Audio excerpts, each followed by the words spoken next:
All right, it's time to take our deep dive. We're in a mental health series. Let's talk about mental health. And can you share for us a time that either you had a mental health struggle or someone very close to you did? Yeah, I have so I'll speak for myself because this is a podcast and my journey. I don't want to speak for anyone else's journey. So I think about a year ago, I was working in industry and I loved the industry. I loved the job. I loved the customers, but I was having a little bit of conflict with my boss and the job ended up kind of imploding. And it was really challenging because I had lost a best friend. I had lost my purpose. I kind of felt like I had nothing, like I was at rock bottom, if you will. And I'd started drinking too much, or not drinking too much. I don't usually drink. I kind of started drinking again just to kind of like numb because I was feeling very down. And yeah, I'd lost my purpose. Mm, And I was kind of like, well, maybe I'll just I had a toxic relationship at the time, and I was like, well, maybe I'll just kind of live off him and and it was really interesting. There was a series of events that happened, and it was almost like I had to clear out all of the energy because although I loved the job, there were parts of it that were very hard and they were very taxing on my soul. So it was the universe doing me a favor, really, what it was. I didn't know this at the time, but it was the universe doing me a favor. And so it was actually an opportunity for me to start over and to build my own journey. Instead of kind of living under someone else's wings or under someone else's what someone else had built, it was time for me to kickstart my own and see what I could do. And there was a series of events that occurred, including a psychic, okay. a trip, a trip to Palm Springs, a psychic, and then just like really leaning into the universe. And, now here I am feeling better and stronger than ever. Wow. So, yeah, yeah, Would you say that during that time that you were drinking to numb, that you would you use the words, depressed or, anxious? I mean, what if you had to kind depressed, of describe it? Okay. depressed, totally depressed. Not seeing really a lot of hope, feeling very stuck, feeling very lost, not knowing what to do, where to go. I didn't have a big sense of community at the time. So I just felt very alone and depressed. Mhm. Yeah, yeah, We had a guest recently say that depression was losing who you are. And I just, yeah. that was so profound. I just was so blown away by that very simple description, but it's so accurate. And for those of us who have ever had a season of depression, it feels absolutely true, right? Losing who you are, that's exactly how I would describe it. Yeah, That's gosh. exactly how I would describe it. But, there were I didn't have systems in place yet Okay. I didn't have the systems in place yet to support that kind of downfall, right? So, and I kind of had some toxic people, and the one thing that I've learned, like the most important thing that I've now built and been able to build, and that I'm constantly kind of editing, is just who you surround yourself with is so important. Mm-hmm. Mm-hmm. And when you find like kind, inspiring, motivational people, like hang on to them Yeah. and really just nurture those friendships and lean in. And that was something that I don't think that I'd really truly built until, the past 6 months. Like I feel like I've really cultivated a community and people that I love and respect and want to be around and that make me better and tell me the truth.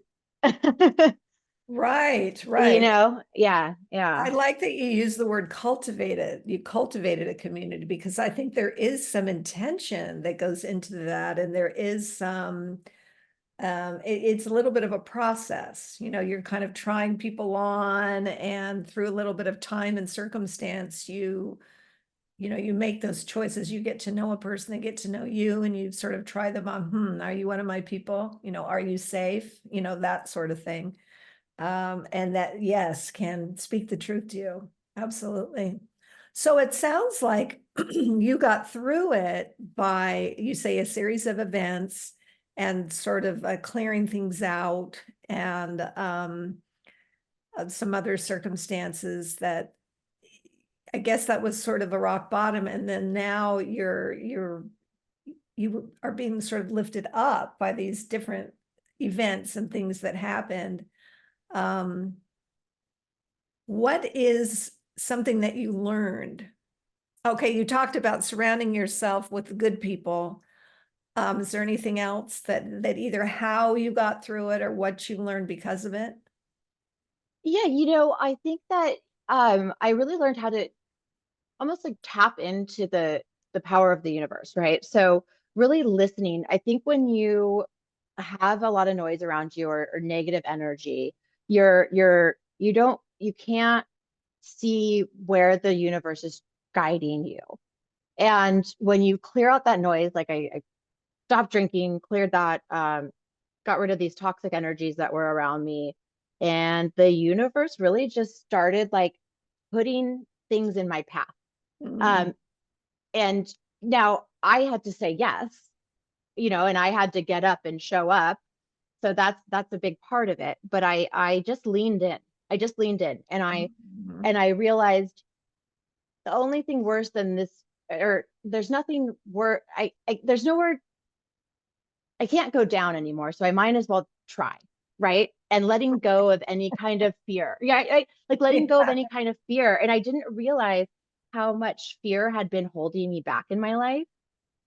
Just fear of judgment, fear of what people might think, fear of just these insecurity of like what other people would think. I don't think I'm a very insecure person, but it was almost like I just had this fear-based mentality of I didn't want to try because I was worried what other people might think or whatever.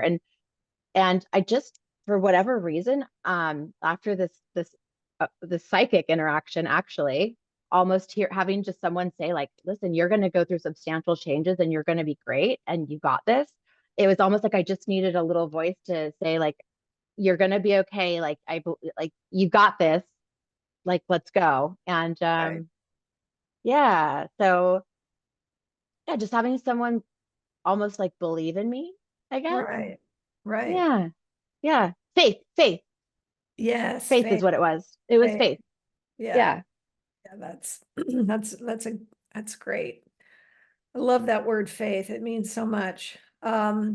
I think it is so real that you're sharing that fear was the thing holding you back. And I think that there is so much of that that we allow it to stop us from doing all kinds of things. One of them being, you know, really fully who you are, whoever that is, and whatever that might be.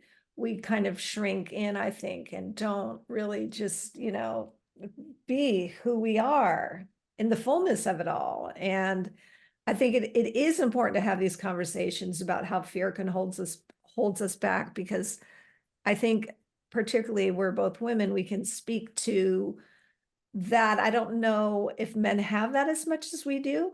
I don't know. I don't But know. I think that I don't want to say we're raised that way, but the culture in which we have grown up, I think has lent itself to comparison and judgment and criticism and, you know, all of those things that we kind of grab and hang on to for far too long. I was almost living in like a high school-ish mentality. Okay. Yeah, and but I think that I think men have fears. I just think they're different, Yes. right? It's I don't know. I don't want to speak for men Right. because I'm not a man. Exactly. But I Exactly. have, we could have coffee and chat about that another time. Right, right. Yeah, I agree. I think people, period, have fears. It's just like which Yeah. ones, and I think that they are, you know, dependent upon lots of different variables, so many variables, and then some people seem to overcome them better, and some people seem to sort of succumb to them easily. And I love the way that you noticed it and you did something about it, and so now your awareness of it is there, so that when it does try to creep back in, and it will, we know that, Yeah. you can identify it more easily, and you know, not talk yourself out of it, but you can contrast it with what is. And that you talked Yeah. about act as if it's what is, not what if, what is. Exactly. You know, and I think bigger than fear was the thought of living with regret.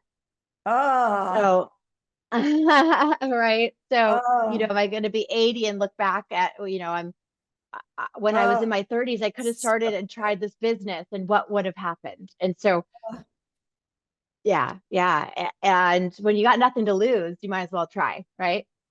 And you're right. It's that regret. Yeah. We don't want to have that. And I think that, what you're doing now, and I want to ask you about that. It's like you said, you've been able to deal with things and get to a point where you want to propel forward and lean into the past and what you've learned. And now you are doing the thing. And you're not going to regret it no matter how it goes, or it might involve a pivot or two or three or whatever. That you're in the doing, and I think that is so wonderful. So Yeah. your passion and all these circumstances led you to right now, and you mentioned being an entrepreneur. Tell us what you're doing right now.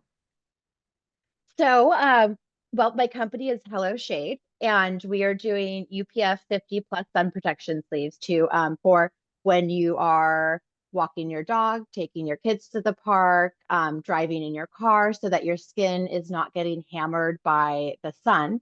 So they're essentially preventative for skin cancers and prevent premature aging. Okay. Okay. So this is a cute story. I'll tell you real quick how this came to be. So Okay. my best friend and I were driving to Palm Springs, and as we know, it's very hot. This was in August, Oh, and it's so this was hot in in in August. Oh my August. We're gosh. going to be in the car for 2.5 hours, getting blasted by the sun. So I had gone on Amazon and bought these really cheapy, just like a sleeve, a sleeve, and it was rolling down. It was coming apart. And I go to pick up my girlfriend, and she had actually cut her daughter's leg. So she had her daughter's yellow. I have pictures of it. It's very funny. She had her daughter's yellow leggings on her arms that were like, and we're in the car just laughing our asses off. And we're chatting, and we were looking at each other like, hey, we got to do something about this. Like, this is ridiculous. Someone needs to make like cute sun protection. And so we're chatting, and I'm like, I know, Shannon, like, I have been thinking about this forever, but I don't have a name. I don't have a name. And she looks down and she goes, Shade. It's like shade for your skin.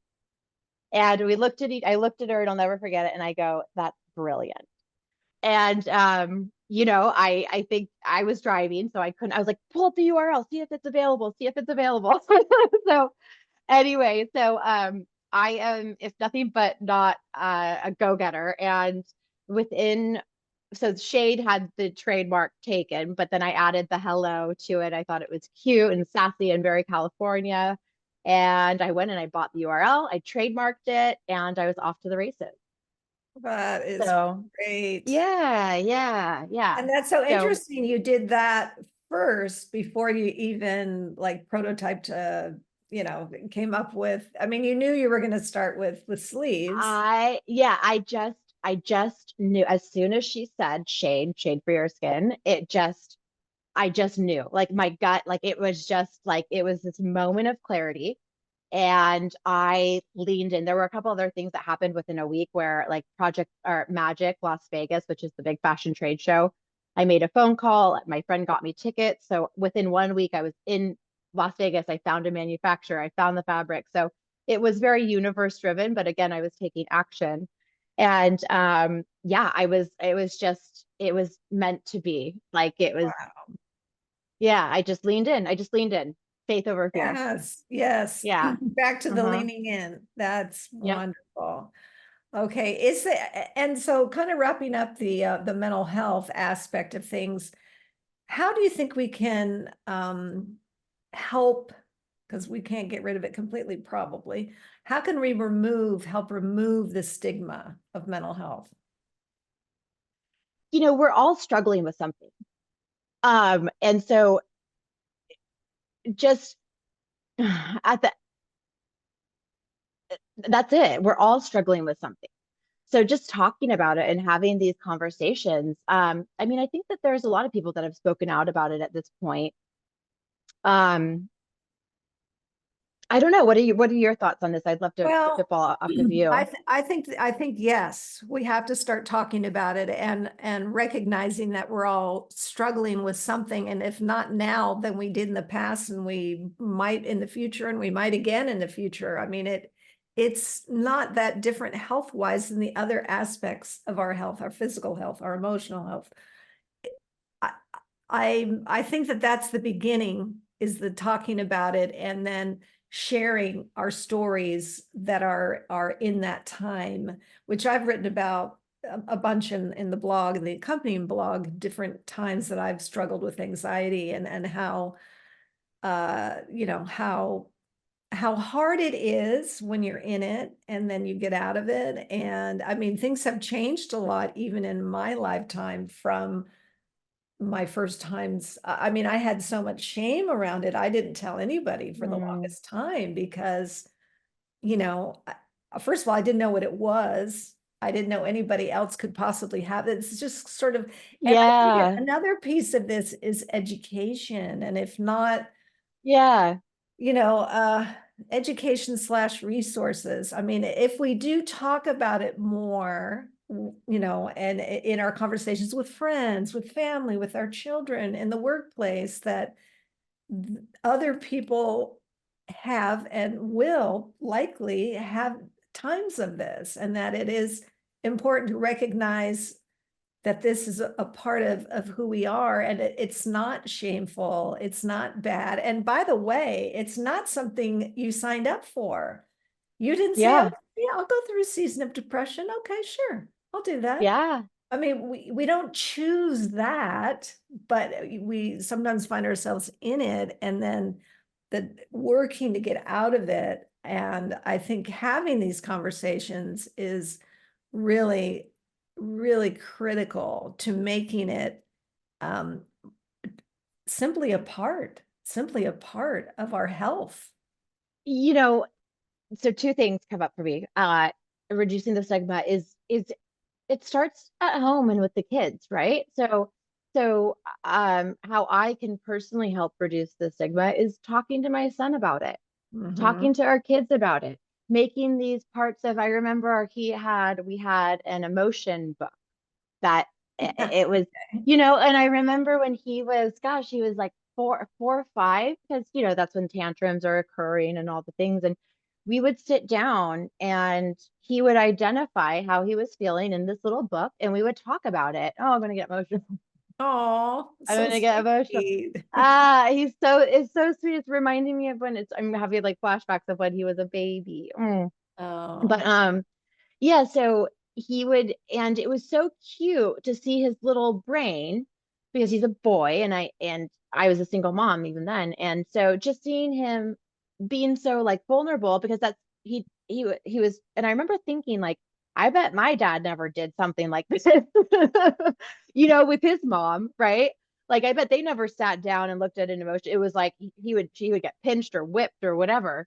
That was the gosh, generation, yeah, yeah. for real. So he was never nurtured like that. And so just something as simple as reading a book with my son about emotions, he was able to tap into these feelings he was feeling, and not, to your point, he didn't feel alone. It made him Right, connect, oh wow, this book is talking about it. I'm not the only person that feels this way. Because right, I think that that's and the other thing that I wanted to say is having other people out there that are talking about it so that you don't feel alone. Because I know that when I have struggled with it in the past, this past bout was I was older and a bit more mature, so I was able to recognize it and get myself out of it. Like I put right, down the alcohol, I knew that the behaviors I was doing were temporary because I was feeling pain, and I knew that what I was doing wasn't a long-term right. solution. But there have been times in the past um, where I felt so alone and isolated, and that I was the only person that could possibly feel the way that I was feeling and Yeah, having the thoughts that I was having. So just that sense of community, that is really such an essential foundation, I think, for anyone and everyone.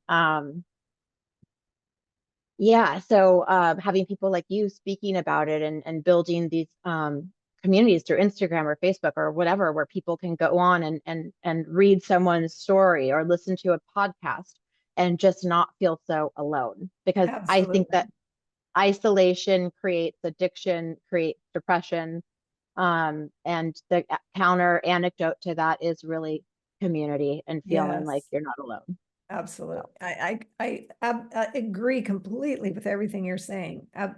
Yeah, if you just withdraw and isolate yourself, it's not gonna, nothing good really is gonna come from that. That's not to say, of course, we need times when we're by ourselves and all of that, but that's not what we're talking about. We're talking about right. completely shutting Yeah, you down. know, and two, when you're depressed, you don't want to be around a group of people. I understand that. But by having a podcast that you can listen to, Yes, maybe that would help get you to a place where, okay, maybe I could take a next step and try to meet some other people, or yes, so it's a nice thing that you could do privately that might help elevate your frequency to receive kind of some of the gifts the universe has. right, right. And Yeah. you have to, well, you ultimately have that choice, to either stay isolated or to take that small step, lean in, and whether that's reaching out to a particular person or someone checking on you or whatever that might look like moving forward, you have to make that choice. And to really know that you are not alone. I don't think there's a feeling anybody could have that countless other people haven't had too, somewhere along the Yeah. way. That there's nothing new, nothing new. Yeah, no, 100%, 100%. Is there anything Yep. you want to say in conclusion, Nicole, that you feel like you didn't get to say or what have you? Let's see. I read your tagline. Or because you're good enough, you just have to believe it. Hmm. And I love that. I Thank think you. that, yeah, we all have our special, unique gifts. And I just hope that everyone kind of attempts to figure out what those are. And you don't have to figure it out Yes. at once. You don't have to figure it's a journey. The fun is the journey, Yes, I Yeah, yeah. completely agree. Yeah, the whole thing is a journey and it's a process and you keep going. And I love your leaning in image. It's appropriate. It's not, doesn't feel as hard as taking like a big leap. It just Mhm. it's just making a small movement in the right direction. Fantastic. Nicole, this has Yeah, been such a beautiful. pleasure. Thank you so much for saying yes to coming on Unabashed You. All right, thank you.